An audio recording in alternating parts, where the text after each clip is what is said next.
Get back on that topic there. That's a good point. What is rich then? You're saying you need a house, $1 million house, a house. Yeah, well, I had a guy the other day. He comes in, right? And here he is. He's had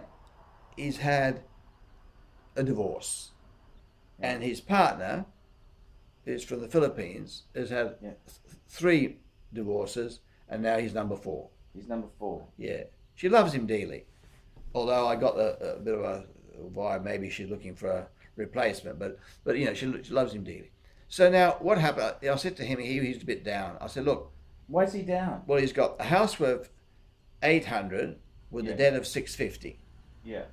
So he's got 150,000 equity, and he's got a unit which is worth 400 and a debt 350. Yeah. So you look at that. So the total 200. 1,200,000 is the asset worth, and the debts are $1 million. What's his super? He's only got 170,000 in super, because everybody he worked, they gave him his super back, and his wife took the rest on the divorce. Oh. So he's got 170,000 super. He's only got 10 years to go before retirement. Can he move back with that first wife? Well, I think no, I don't think so. I think this one's more, probably better. She's. So tell me this story then. So I said to him, he's down. I said, listen, you're in a very good position because you've got 1,200,000 growing with inflation. Now I know you've only got 200,000 equity, but you imagine in 5 years' time, perhaps 10, but certainly 12, 13 years' time when you're in retirement. You've got assets now worth 2.4 million, 1.2 goes to 2.4. Your debt's only $1 million. You got $1.4 million. What did he say to that? I said, all you got to do is keep working, close your eyes, don't worry about it, and watch those prices go up, the inflation. What did he say to that? And then you can sell down, pay a house, you have one house paid off, and you got a little bit of soup, a little bit of this, and you'd be right. He was amazed. He thought he was probably going to commit suicide almost at that stage. Was he really? No. Well, he was upset because he said, here he is.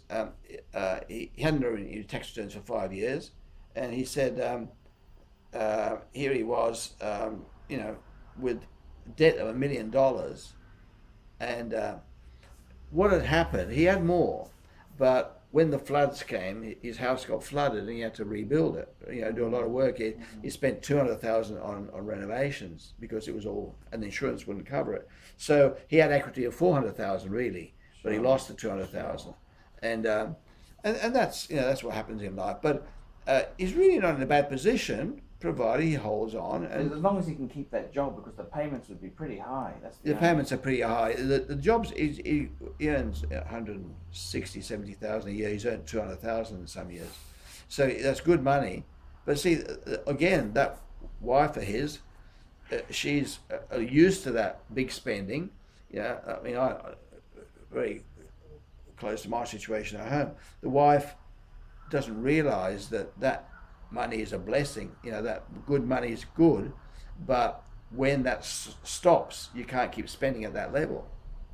And she sort of thinks, well, he's earning this good money, that's fantastic. Now I'll get a little job, I'll get 30,000 a year, which is all mine. I'll send it home to the parents and stuff or whatever.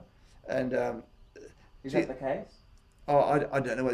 I didn't have enough time. It's the first time I've ever seen them. I spent 4 hours with them, but it was doing work rather than just. I know what you're saying. Gee, that's a. But she's. It's not a bad situation, provided they can hold the position for 10 years, and it gets better every year, and then reassess every year. Reassess the position. And it's pretty good position, really. Well, I suppose it depends on how secure his work is. Yeah. As long as he can stay in that field. Yeah, and if he doesn't, he might start selling down. But then you really don't want to sell down. You want to keep the asset. The exposure whilst it's. You want, if you had, say, 800,000 assets, well, that 10%, you get 80,000 gain. 1.2, you get 120,000 gain.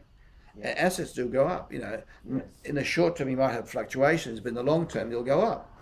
And it's a question of holding those assets, and because your debt stays the same. Sure. But your asset goes up, so your net equity increases. Mm. And I was saying to somebody, my first house, $11,000. The debt was $9,000. Yeah. Well, if I had just paid interest only and owed $9,000, so what? 9 doesn't well, the matter. house is now worth $450,000. That house. Yeah, so what's the? I understand. What's the problem with the $9,000 debt? Yeah. Oh yeah, the banks say, oh, you paid so many thousands of dollars. Well, who gives a shit? You know, 9,000. 9,000 is nothing, and the 450,000 asset worth is a lot. So that's how you make money by gearing up. The truth is, in some markets there, they haven't had that. It's only good in an inflationary environment. If you've got low inflation. Well, like if the house is still worth, okay, say you put it into modern context, you owe $400 on a $450,000 house, right? And you still owe $400, and it's still only worth $450. It can be painful, can't it? Yeah, but see, you look at any house situation. Well, in America, and that some of these places haven't had the growth, but have they? Like in the Midwest and places like that. Look, you don't know America. I don't know America, but I would guess. Now, you can have situations where you have a town, probably Detroit, or where they have a big industry like Ford or Holden closing down. Sure. And a lot of people get out of work, and a lot of surplus houses now. And there's, I believe, like I remember my parents talking about Pennsylvania, where his brother lived. There was a whole street where where I shouldn't say, but they had a street of houses, and then all of a sudden black people got into that street, and black people with no sure. education, whatever, and then they burnt a house down, and then they burnt the next one down, and all of a sudden there's a whole lot of one in two were burnt out, sure, right, and that place just disintegrated in value. So in that sort of situation, I suppose it can be pretty bad. But I think I would imagine, like right here, in a lot of places in America, and not New York and those big places, but just the more reasonable places, regional places, the houses might be 200,000. But I would say that 20 years ago, the house was not worth 200,000. It would have been worth 100,000. Might have worth 50,000. It's still risen. It's still risen. Yes. It's not as much as Australia. And Australia, there's a lot of reasons Australia's got a rising population and will continue to rise because we need more people. Two, we're locked in. We don't have Mexicans coming and working for free. They're very restricted at who comes into Australia, and trades are unionized, and people don't work for nothing anyway.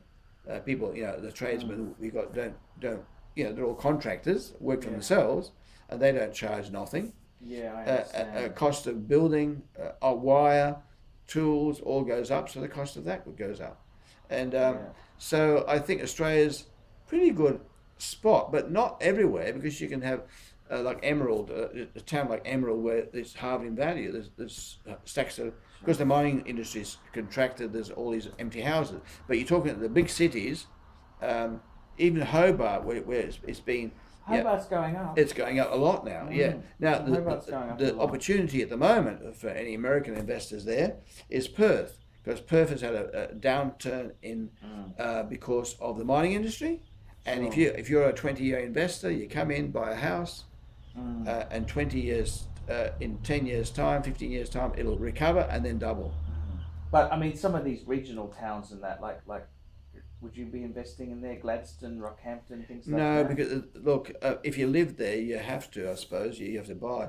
But those towns, Bundaberg, Gladstone, Maryborough, they're very cyclical. And if the industry closed down, they go down. There's big unemployment. I remember I was in Bundaberg, which is a Queensland regional town, when the unemployment rate was 24%. And now when you get 24% unemployment, you get crime, you get louts just doing, hopelessness. That's a big unemployment rate. Big unemployment rate, that's exactly it, isn't it? Yeah. Scary stuff. Coming to a regional city near you. That's it.